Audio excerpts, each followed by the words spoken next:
शेतकरी कर्जमाफी 2026 राज्यातील या वर्षीची सर्वात महत्त्वाची योजना आणि सर्वात मोठी अपडेट. आता 9 मार्च रोजी कर्जमाफीची घोषणा झाल्यानंतर त्यासाठी समिती नेमण्यात आलेली होती. त्याच परदेशी समितीने मुख्यमंत्र्यांकडे अहवाल सादर केला आहे आणि या अहवालामध्ये 35 लाख शेतकरी कर्जमाफीसाठी पात्र असणार का? कारण राज्य सरकारच्या वतीने जी माहिती घेण्यात आली होती त्यामध्ये साधारणपणे 40 लाखांच्या आसपास राज्यामध्ये असे शेतकरी आहेत की जे कर्जाच्या थकबाकीमध्ये आहेत आणि याबाबतचा अहवाल आता या समितीने मुख्यमंत्र्यांकडे दिल्याबाबतची माहिती मिळत आहे. यावर शेतकरी संघटनेतील अनेक नेते, राज्यातील विविध शेतकरी किसान सभा यांच्या वतीने स्पष्टपणे मागणी करण्यात आली आहे की सरसकट कर्जमाफी झाली पाहिजे. शेतकऱ्यांचा 7/12 कोरा करण्याचं जे आश्वासन दिलं आहे त्या पद्धतीने याची अंमलबजावणी करा. परंतु मित्रांनो, आपल्या या समितीमध्ये, या परदेशी समितीने 6 महिने या सर्व बाबींचा अभ्यास केला आहे. यामध्ये विविध क्षेत्रातील,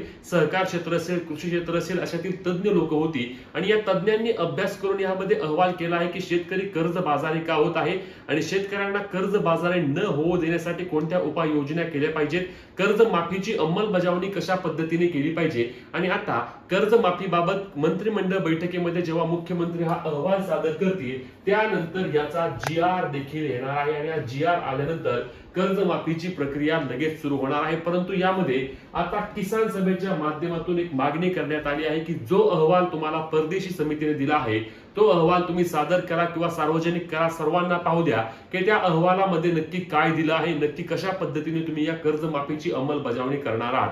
आणि या सर्व सविस्तर बाबींची माहिती आपण आजच्या व्हिडिओमध्ये घेणार आहोत. त्यामुळे व्हिडिओ शेवटपर्यंत पाहून पेजला फॉलो आणि चॅनलला सबस्क्राईब करून घ्या, जेणेकरून कर्जमाफीबाबतचे पुढील सर्व अपडेट तुम्हाला सर्वात आधी आणि सर्वात योग्य पद्धतीने आपल्या पेज आणि चॅनलच्या माध्यमातून मिळणार आहे. तर शेतकरी मित्रांनो, यातील महत्त्वाचे काही मुद्द्यांमध्ये बघा की 2019 प्रमाणेच या अहवालामध्ये निकष असल्याची माहिती मिळत आहे. 2019 मध्ये जी कर्जमाफी झाली होती त्याच पद्धतीने यावेळी देखील कर्जमाफी होणार आहे.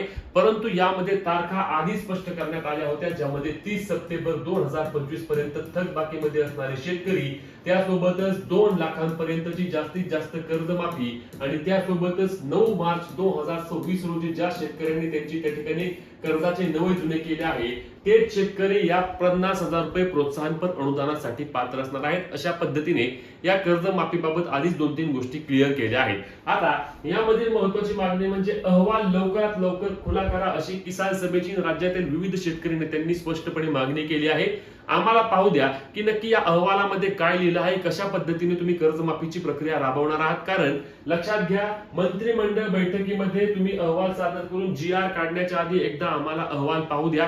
या अहवालामध्ये नक्की काय दिलंय आणि त्या अहवालामध्ये काही चुका असतील त्या दुरुस्त करण्याबाबत आम्ही सांगू आणि मग तुम्ही कर्जमाफीचा GR काढा.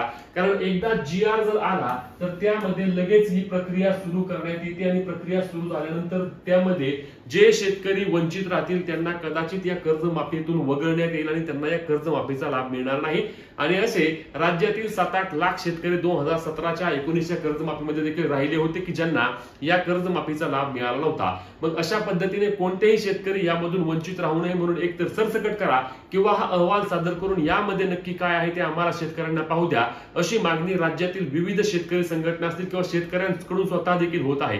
तुम्हाला काय वाटतं, हा अहवाल जो असणार आहे तो अहवाल आधी त्या ठिकाणी सार्वजनिक करून किंवा सर्वांना दाखवून त्यानंतर मंत्रिमंडळ बैठकीत सादर करून या संदर्भातील GR यायला हवा का, जेणेकरून जास्तीत जास्त शेतकरी या कर्जमाफीसाठी पात्र होतील? नक्की कमेंट करून सांगा. कर्जमाफीबाबतचे तुमचे जे काही प्रश्न असतील ते देखील कमेंटच्या माध्यमातून विचारायला विसरू नका. ही महत्त्वाची व्हिडिओ जास्तीत जास्त शेतकरी मित्रांपर्यंत शेअर करून पुढील सर्व अपडेटसाठी आपल्या हक्काच्या पेजला फॉलो आणि तेवढ्याच हक्काने चॅनलला सबस्क्राईब करायला विसरू नका. भेटूया पुढच्या व्हिडिओत. तोपर्यंत